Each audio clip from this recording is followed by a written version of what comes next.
Good afternoon or good morning, depending on the time zone that you might be tuning in from today. My name is Todd Anderson, Chief Product Officer at Lendit Fintech. Welcome back to our audience to another session here at Lendit, Engineering Data Security for Innovation in Hypergrowth Fintechs. Before I pass it along to my esteemed panel for introductions and our conversation, just a few quick announcements. First, to the audience, we want your participation. So at a few times throughout the discussion, you'll hear me say, use the Q&A box to ask the panel any questions. Don't use the chat box. We try to separate the chat box and the Q&A box for questions, and chat box if you're having a technical issue, if you need a phone number to dial into versus the Zoom broadcast. That way we try to separate the two, and we can keep an eye on the Q&A box for actual questions to our panel. Secondly, thank you to Ben and the team at Satori for their sponsorship and their support.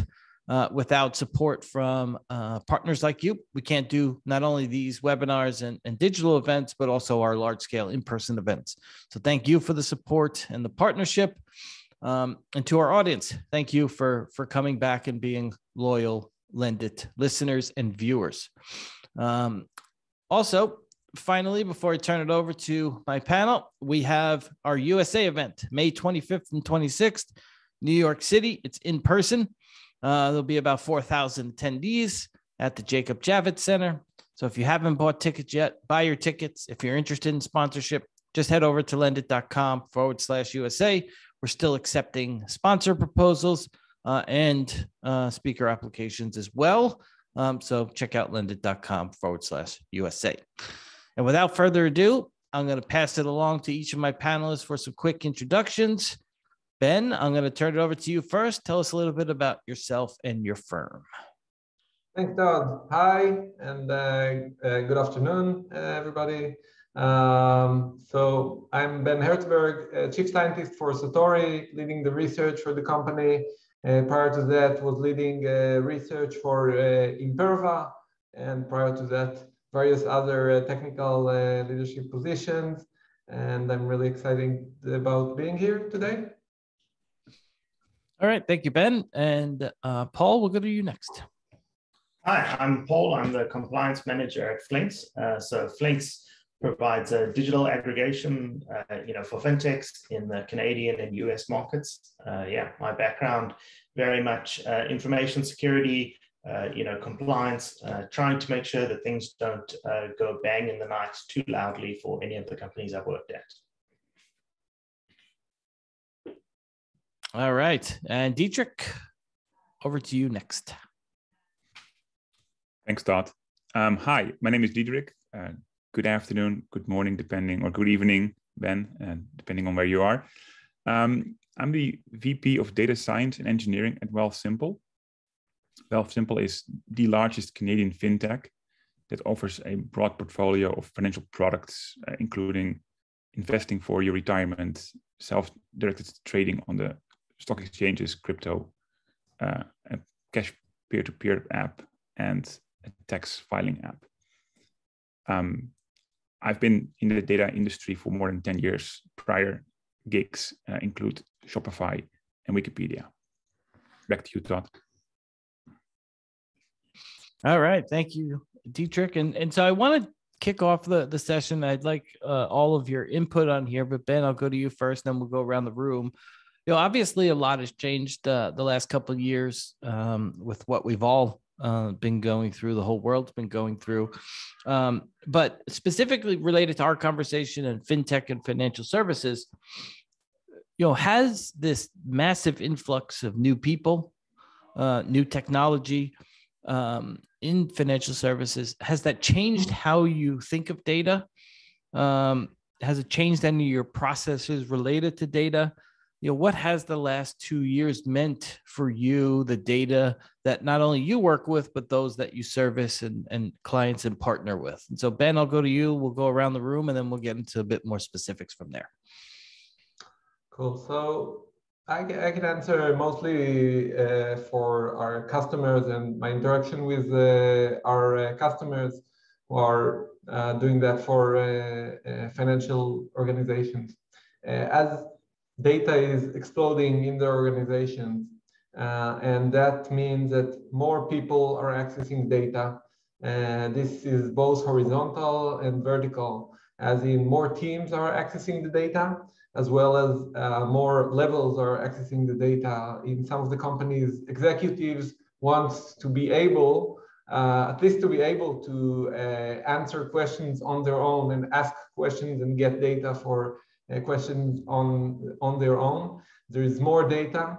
Data changes often, so it's a moving target, and of course it's intertwined with sensitive data as well. So this creates a new landscape, and what I see from organizations is that they're looking for more agile approach, for a more agile approach to applying data security, a more continuous way to add incremental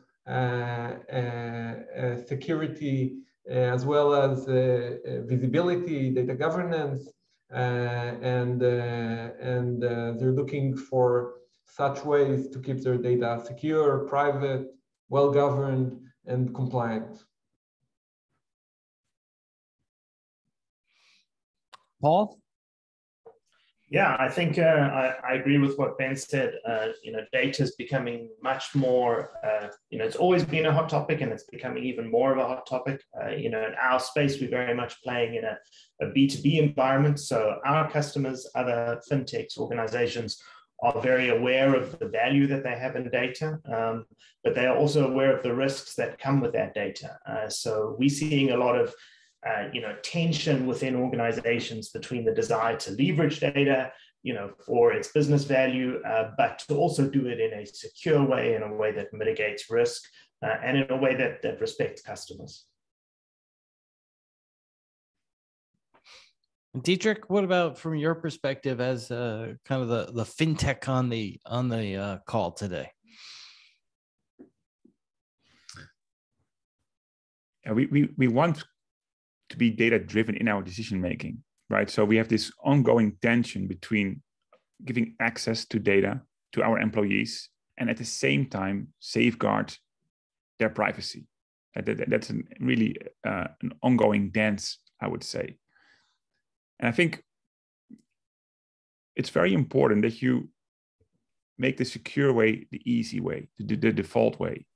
The moment you add more, the moment that the secure way is slightly more complicated, slightly more slower, slightly, people will go the non-secure way. Not because they don't want to be secure, but it's just the craziness of startup life, right? The pressures of getting things done.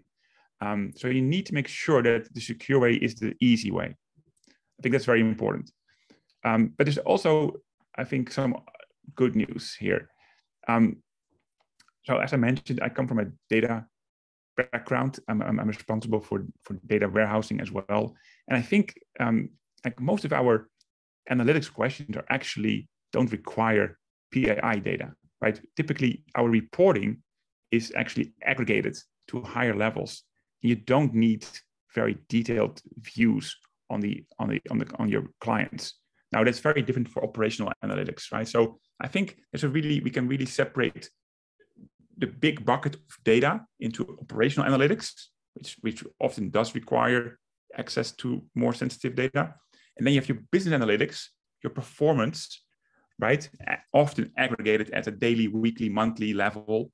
And therefore it won't actually have your PI concerns. So I think actually proper data modeling and a proper data warehouse is part of the solution of offering secure access to your employees and thereby maintaining your client's privacy. Ben, I wanted to dig in a little bit. Obviously data is kind of the holy grail for companies. And so, from your perspective and the clients and customers that you work with, how is data being treated today inside fintech and banking? And more specifically, you mentioned it when talking a little bit about, your answer to the previous question is, more people inside the company want access. And so how are some of the customers and clients that you work with dealing with this new demand and increased demand for this data across different levels of the companies?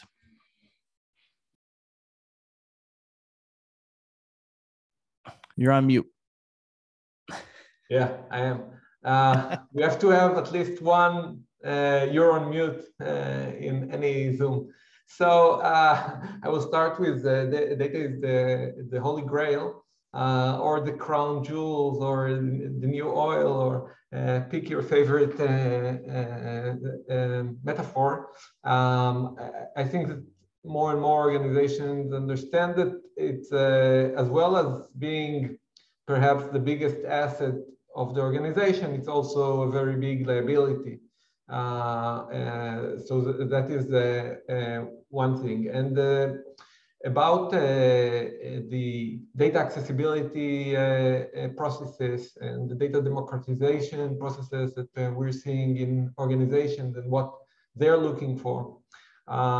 So some of the things that they're looking for is to reduce the time it takes to do data security, for example, to give access to data and revoke access from data. So many of the complexities are around processes that were good for the times where data was not changing so often, and people's access to data did not change so often. And companies are aiming to reduce the time it takes them to give access to data and to manage access to data. Sometimes companies want to apply. It has different names in different companies sometimes, but implement a need-to-know policy at scale. So when you're moving from a situation where security policies are not that clear, and you want to move to a situation where things are more under control and people get access to the data they need, you need to do it. But when data keeps changing and the data owners and the data consumers keeps changing and access keeps changing, you want to do it, to find a simple way to do it. You need to do it in a way that fits that mindset. And some of the organizations we're working with, they have I would say a slightly different problem, although sometimes it's the same. It's moving from a state where data is very siloed within specific business units, and they want to move to a need to share state of mind, where the data owners, the default would be to share data with other parts of the organization. But regardless of the change, they need to find a way to do that without killing the business and doing it in a simple and quick way.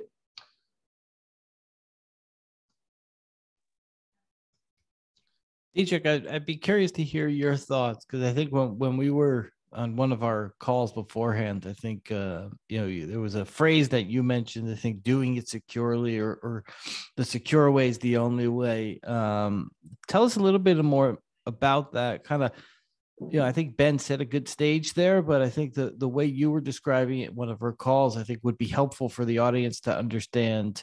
Kind of how you guys have set it up, and what is the kind of the right way to go about some of these things. Yeah, for sure, Todd. And to really build upon Ben's examples, what is very easy to do is to issue policies and have people sign off on all kinds of forms before they get access, right? And that it works in a way, right? But it kills the productivity of your employees, and it leads to frustration, and it leads to people finding workarounds. So you actually you're incentivizing people with the wrong behavior, I think. One thing we've been doing together with Satori is we're taking our HR system as our source of truth, right? It has the organizational structure, the org design, right? And from there, we actually know, depending on which group you are, which vertical you work in, you have particular data needs. If you work in marketing, then obviously you have needs most likely for marketing data. And the same is true for operations. But operations people don't need data from marketing, right? So you can use your HR system now as the source of truth to define, as Ben called it, these need to know data access policies. And because they are part of your HR system, and ideally with your single sign-on provider as well, then at the moment an employee joins the company, they are part of a particular vertical. They will get the right policies attached to them, and they don't need to manually ask for access. They don't need to find the way to data. They get the right behavior out of the box by default, right? And the same thing is true, of course, when they offboard for whatever reason. Then, because it's part of your HR system, you also have closed that access immediately. So it's a very nice way to basically manage the entire life cycle of your employees, giving them access and revoking access by default, the appropriate access, I should say, without introducing a whole lot of toil and manual effort. I think I love what you said there, Diederik, about avoiding shadow IT. Something I've seen in a lot of compliance engagements is the focus on saying, how do we have the most perfect secure policy? But if your perfect secure policy slows down velocity in the organization and prevents people from doing their jobs, it doesn't mean that they'll follow that policy. It means that they'll go and sign up for Dropbox separately. They'll send things to their own Gmail, and suddenly you've made things worse with your great policy rather than making it better.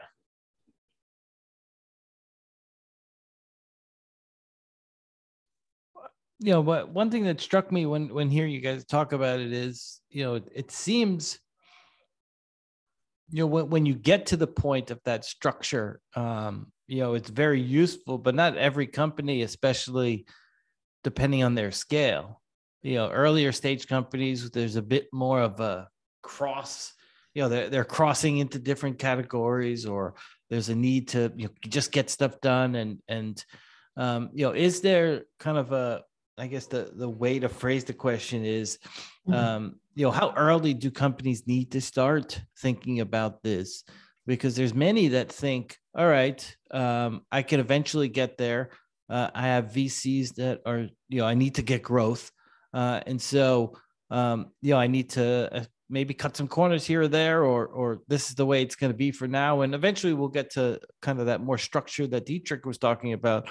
Or do companies need to really think about this? Hey, we're at 3 or 4 employees. We need to start setting some of these because data moves too fast, technology moves too fast, and we can't afford to cut the corners, maybe go paper-driven and stuff, and eventually get there. I want to answer that, at least from my perspective. You know, being a security startup, so maybe this is not the exact example of all data-driven businesses. And having been a part of startups in the past as well, nowadays compliance is so important for us as well. We started working on SOC 2, for example, before we had our first customer. And that's something that in the past, I haven't heard it happening until the last few years. And I know that it's happening in other startups of colleagues of mine as well. I think that the world is less, at least in our space, in security space, you have less of a grace period saying, okay, but I'm a new growing company, so I'm not, I don't need to, have audit trails of all access to production systems and et cetera, et cetera. We didn't get any grace period. And again, I know that other startups in our area also don't have that.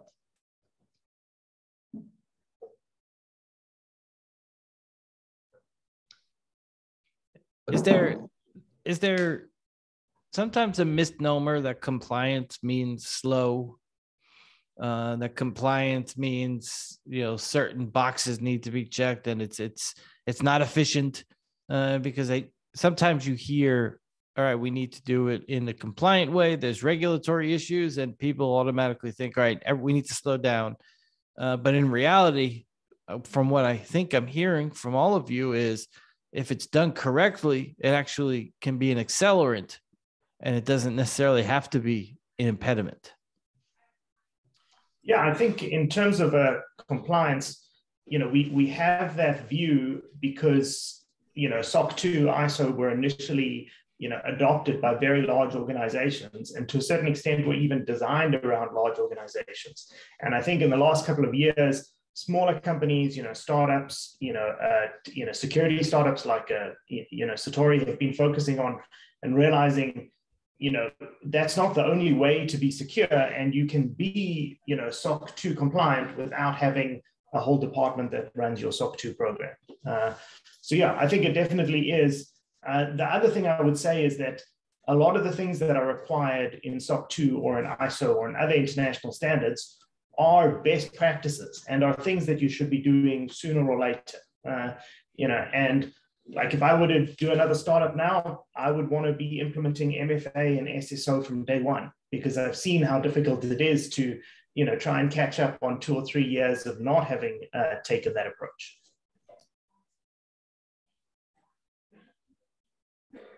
Perhaps I can add 1 or 2 more observations. Sure. I think what is really exciting is that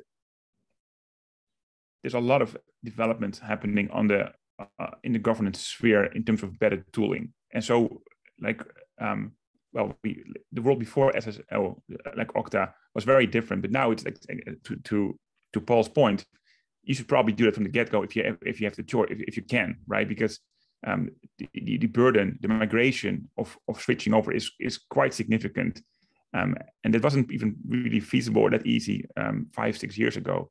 And I think the same is true for a tool like Satori. Like, it didn't exist, right? Only a few years ago. And so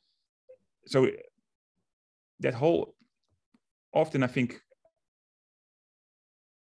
no, sorry, let me rephrase that. Because the tooling has gotten so much better, it's much easier to start doing these things sooner rather than later.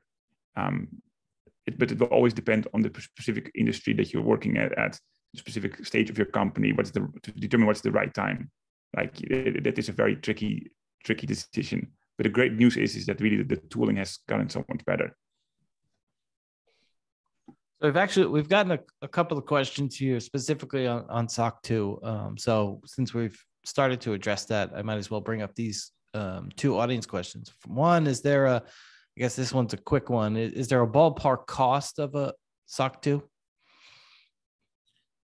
I mean, on some level, it's how long is a piece of string. I would probably say in North America, in terms of external audit costs, vendor costs, you're probably looking at $50,000 to $80,000, and then how you account for your internal costs is going to be a major consideration as well. Yeah. I think automated tooling can help you to, yes, it means you need to spend on the solution like Drata or Tugboat Logic, whoever you implement, but you will then save a lot of cost in terms of other resources that you would have been throwing at the problem. So developer time especially is a big one for me. But yeah, it's a hard question to answer. I've heard companies who've spent a lot more than that on getting through SOC 2, Type 1 and Type 2. I've heard of other companies who went straight to Type 2, were very fluid, who had some experienced internal resources. and did it at a much lower cost and much more streamlined. I think it also will be impacted by which of the 5 trust service principles you select. Obviously, the more of them you select, the bigger your scope becomes. Although the shared controls are definitely the biggest lift for SOC 2. The other question we got is, this one's a bit long. So is it possible that for any purpose that must access sensitive data, SOC 2 is an untenable solution for vendors of technology products for financial services customers, given that such customers have limited interest in managing an ever-growing list of third parties to whom they have given access to sensitive data, and therefore they will limit that list to a very small number of players such as AWS, Microsoft, or Google?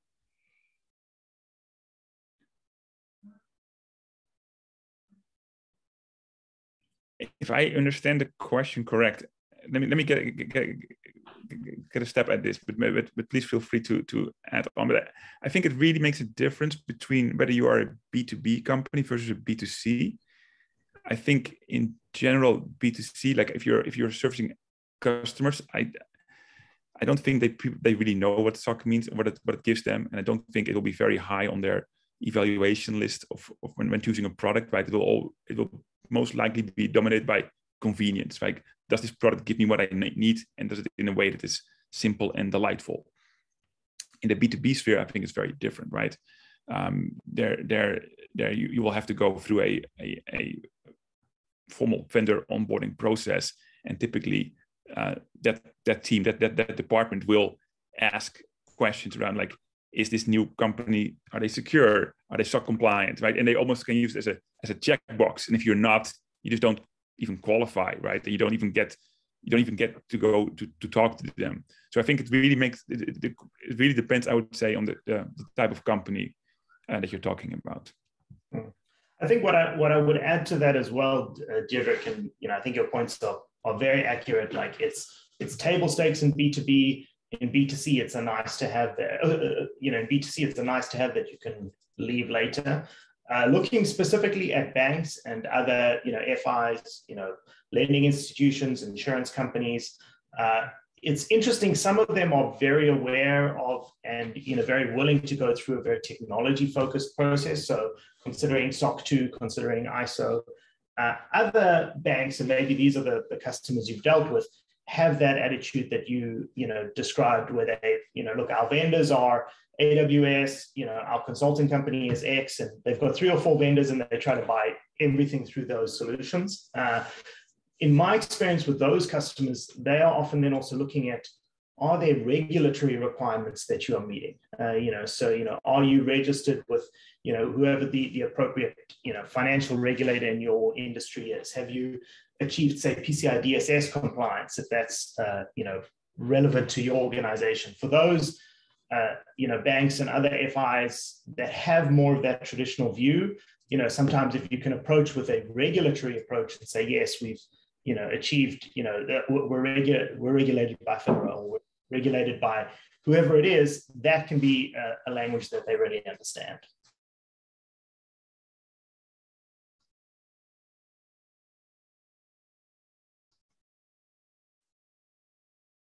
I wanted to bring up, I know that question referenced vendors, but in our description for the session, we talk about hypergrowth companies, and Paul, I love your input here, and what that means when you start scaling up related to the number of vendors, because you're a small company, you probably work with a handful of vendors.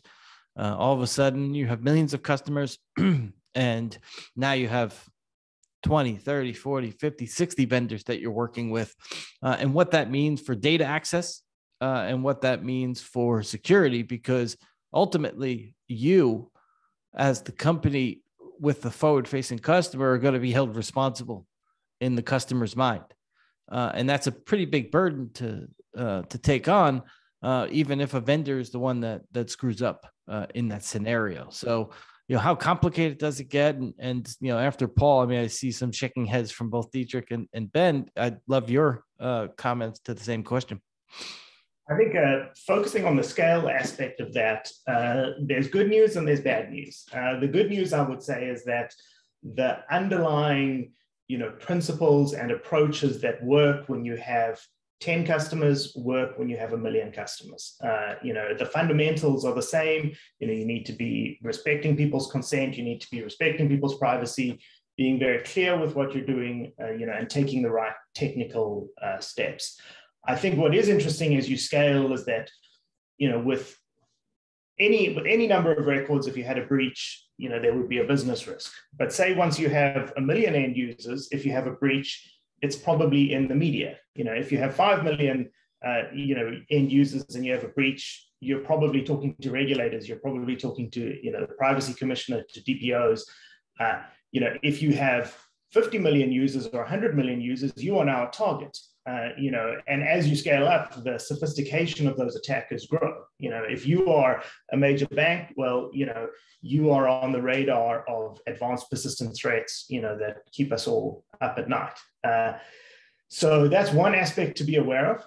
In terms of the vendors and the growth of vendors, it's kind of becoming almost a meme or a joke in the industry to say, well, how many vendors per employee have you got? So, if you're a startup with 50 employees, well, you probably have 75 vendors. And that's exaggerated a little bit, but not so much. I can see Dietrich there is laughing. There's obviously an assessment that he's done before. To me, there are two very important aspects there. And the one is not really a security aspect, but when you're bringing on a new vendor, assess and say, is this somebody we actually need? Is this, we're putting in our 4th project management tool because someone has a preference? Or, is there something where this tool really gives us something we don't have with our other tool sets? So, I always want to look at it and say, okay, can you consolidate vendors? Can you, if there's a new tool that somebody wants to add alongside the existing tool, can it maybe replace the tool? Is there maybe a better third option that's a little bit more expensive that could replace both of those? And then the last thing I would say is that, having a compliance process that is, consistent, repeatable in terms of your vendor assessment is very important. When you have 5 or 10 vendors as a small organization, it's very much around relationships. It's very much around the reputation of that specific vendor. Once you have 50 or 100 or 200 vendors, it becomes a problem that's much more about making sure you have an effective inventory of your vendors, making sure that you can say, well, when last did we review their SOC 2? When last did we review their ISO? What problems did we see in their SOC 2 and have we brought to them? When last did they answer a security questionnaire for us? And also being able to say, where is that data? And which of our vendors have access to which different data and what's our risk profile? And maybe I can add one to Paul's observations. I think so. We have spoken quite a bit initially about data access within the company, right, and how to secure that. But I think there's this new challenge coming at us, besides tightening privacy laws, but this new paradigm of reverse ETL, right, where you have your data warehouse and you start to bulk load data out of your data warehouse into a third-party destination, right? I think that is very easily you can start shipping data that you might not want to ship, right? And these tools make it very easy and very easy to do so, which is great for the productivity of your employees.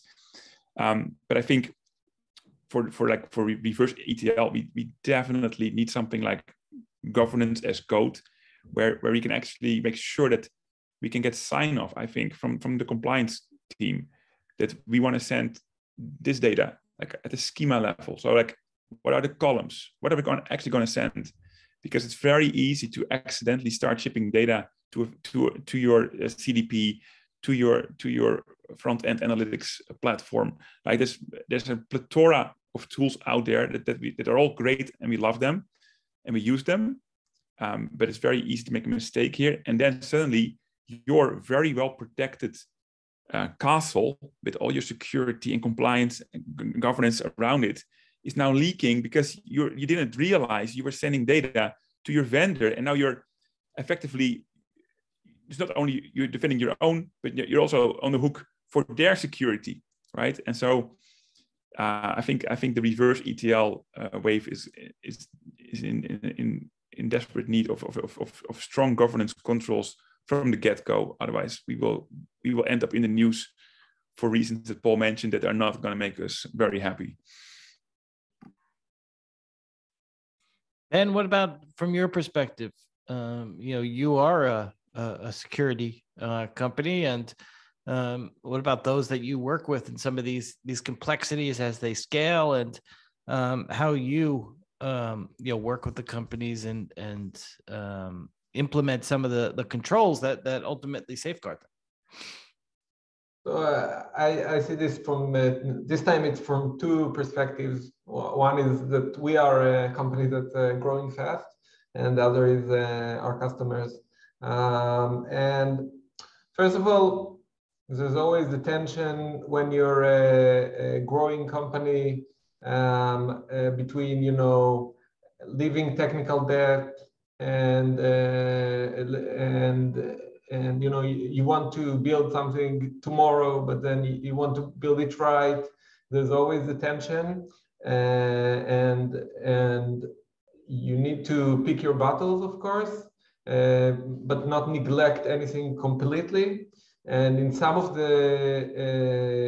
areas, you need to do more than the minimum requirement. You need to think of yourself as a bigger company than what you are right now.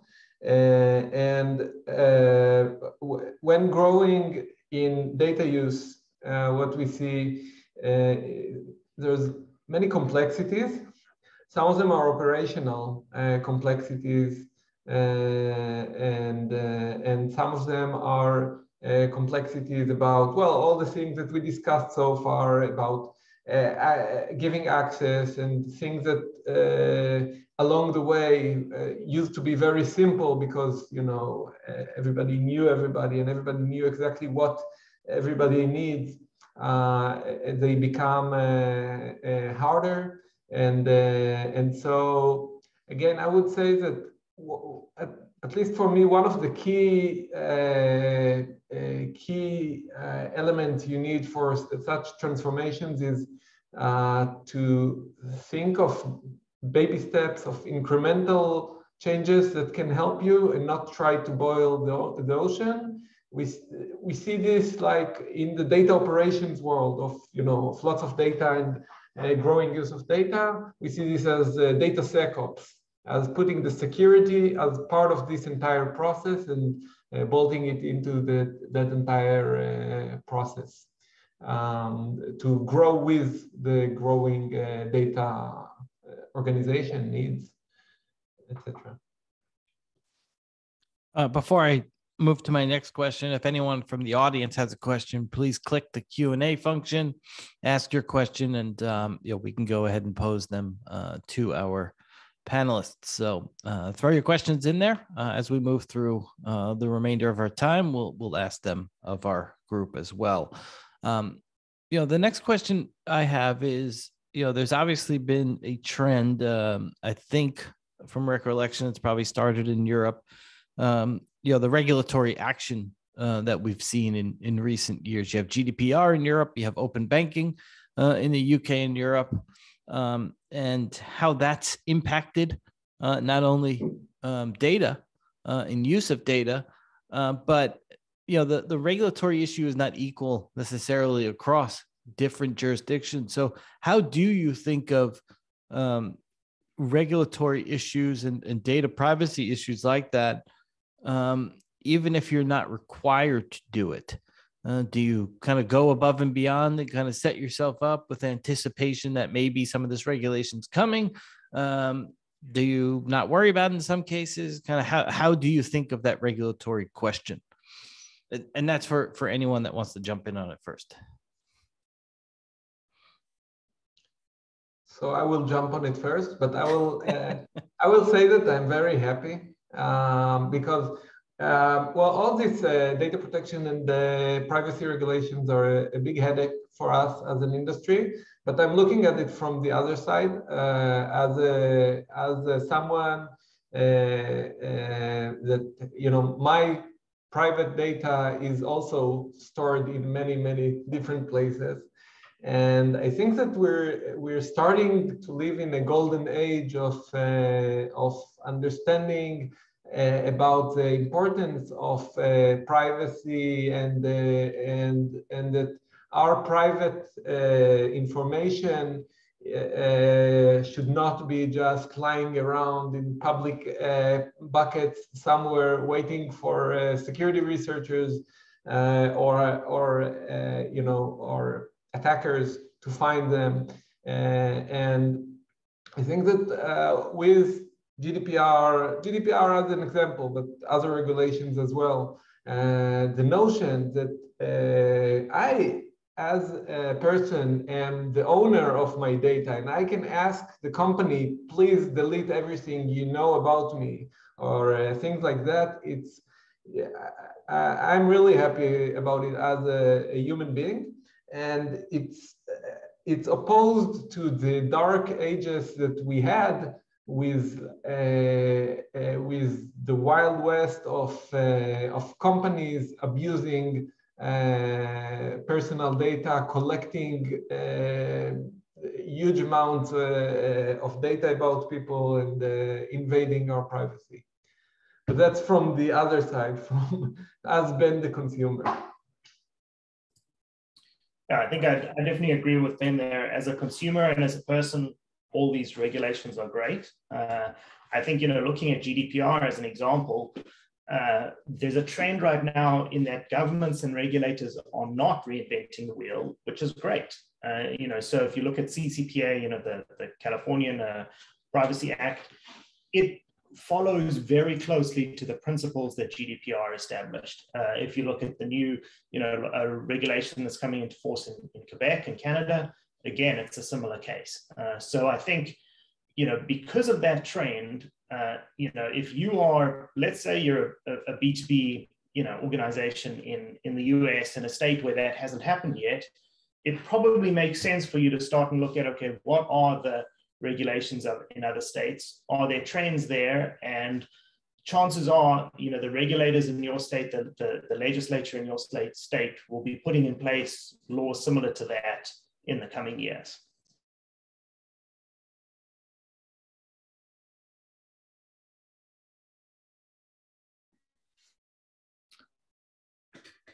Maybe I'll add my final observation, trying not to repeat both Ben and Paul. I think one thing we should not underestimate is the impact of the degrees of freedom we will have to send data, right? And there's going to, particularly around GDPR, is sort of leading the way that you cannot send data as easily anymore to North America, particularly the US, right? And so if Paul is right and we are following more and more those kind of principles, you will really have to, at a very fundamental level, rethink your architecture on how to serve multiple geographic regions. So one thing we talk often about at Wealthsimple is this notion of a capsule architecture, where you can have basically your app run standalone in different geographic regions. So you don't. So if the privacy laws are going to be prohibiting to send data, you can still operate. But that's a very fundamental problem, right? Because we are so accustomed and so take it for granted, I would say, that we can just send data everywhere, and it will really have meaningful impact on how we architect our applications.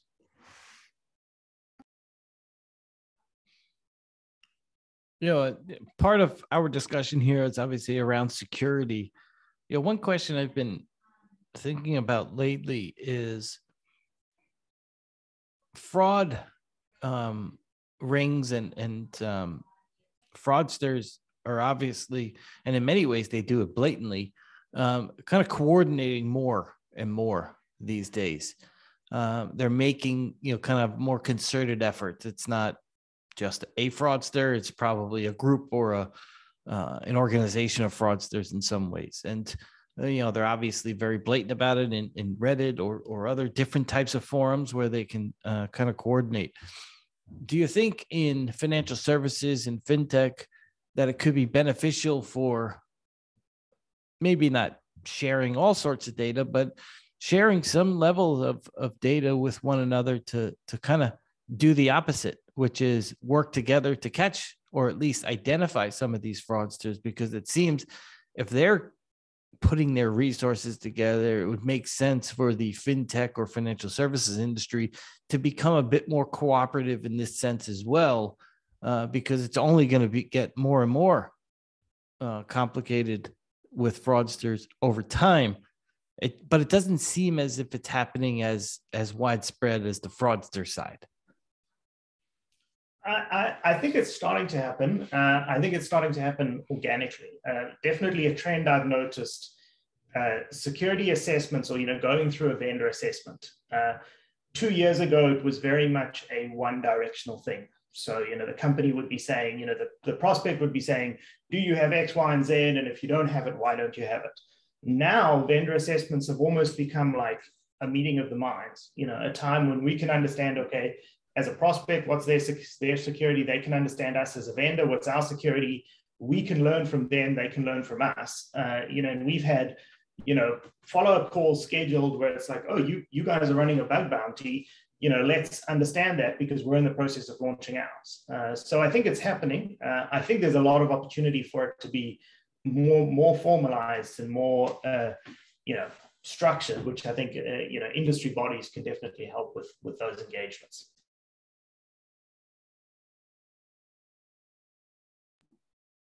I really hope to see this happening more. It's a bit equivalent to like these patent pools, right? Where companies join together and share their patents to sort of not sue and promise not to sue each other. It's like a common good, right? And so sharing this fraudulent data would benefit everyone in the fintech ecosystem, I think. It's a common good. So I would love to help that. I think it's otherwise we are all sort of reinventing the wheel from scratch, and we are paying the price by fraudsters, right? Because unfortunately, the probability that you're getting caught is very, very limited, right? So there's really no real deterrent in that sense. So I think that would be awesome if we as an industry would move in that direction.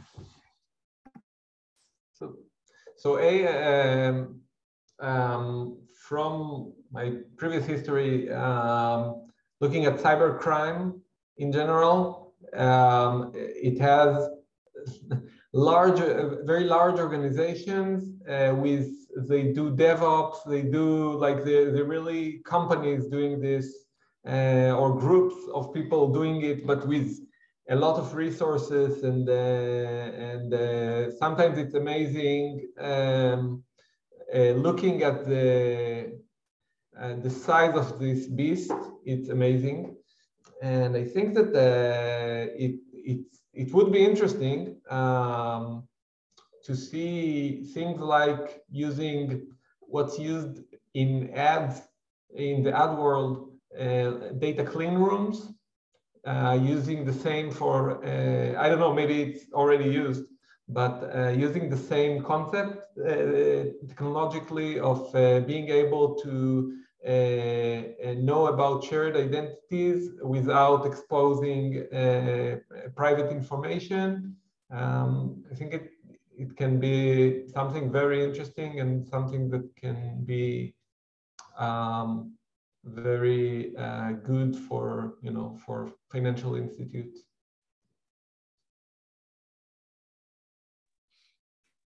We have just a few minutes left here. If anyone in the audience has any final questions, please feel free to put them into the Q&A box. But I wanted to end on the issue of kind of technology, new technologies. Obviously, there's a huge trend to talk about crypto and blockchain.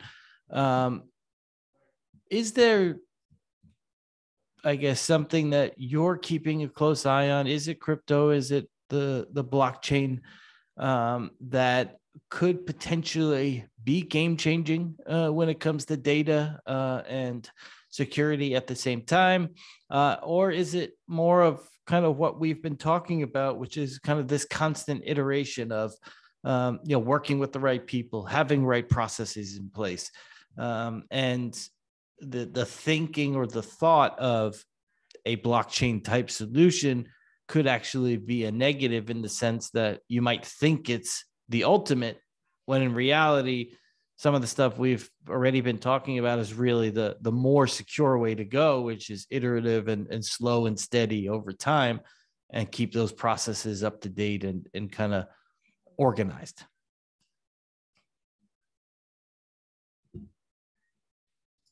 I think talking to blockchain in particular, I had the experience of moving countries recently, a couple of years ago. And during that time, I saw kind of like how inefficient a lot of international transfers and, international moving of money and, proving your identity, proving your driving history. When I went to get insurance in Canada, they're like, why are you 37? And this is the first time you're getting a driver's license, things like that. I think blockchain and similar technologies, has a lot of opportunities there. What I do worry about in terms of that is, to what extent are international, why is Bitcoin, is the reason it's quicker and easier and cheaper to move Bitcoin from one country to another because of a fundamental technology advantage, or is it just because there's a lot less AML and compliance and regulatory oversight? And once regulators catch up with that technology, will a Bitcoin transaction be just as slow as a SWIFT transaction, for example? So I think that question is still to be answered.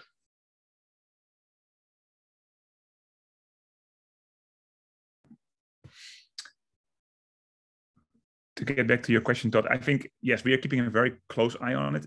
But I think really the judgment is still out there.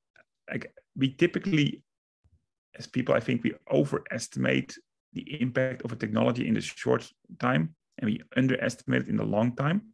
So right now, I know there's a lot happening, right? Like, it's a crazy place, right? And there's a lot of real criticism around the environmental impact.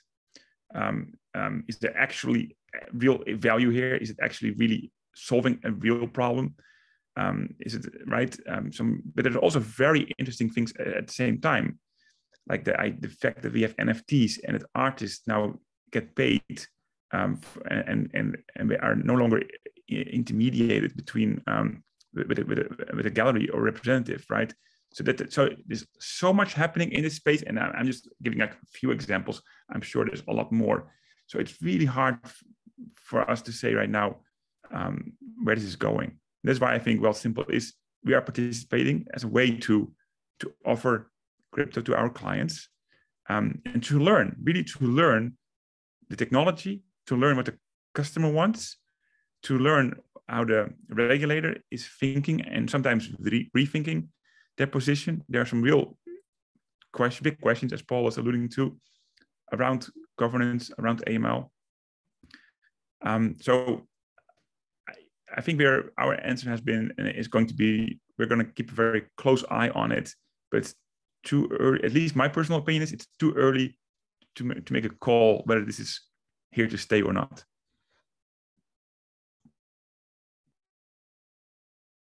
I think it's NFT is a really good example to what you said, because I think it's very hard to know if 1 year from now we will how we will see this and how it will expand. And we've seen some of the cryptocurrencies developing into new novel ways, like collectibles and such. And it will be fascinating to see where this takes us. And regarding the gap or the regulatory gap, I think that in many cases there are gaps between the regulation and the technology. Technology leaps forward and the regulation stays behind. Though sometimes it's also the opposite, like the regulator says you need to open APIs everywhere, and sometimes it's technology that's left behind. But usually I would say, at least intuitively, it's this way. And I think that organizations should apply common sense. And of course, they will need to learn the regulations when they are there. But if you're doing things, I would say, the right way in terms of security, in terms of monitoring, in terms of auditing, it will probably, the regulation probably, at least to some extent, will make sense, will correlate with that. I think that's a good place to wrap up here. And in the chat, looks like we got from Maria, we got a thank you for a great session, very informative. So we'll end with those good words from one of our audience members. Ben, Paul, Diedrich, thank you very much. Special thanks to Ben and Satori for your support and partnership. As always, to the audience, thank you for coming back. Check out lendit.com for more things, both digitally and in person coming up. And everyone else, enjoy the rest of your day, and we'll see you soon. Bye, everyone.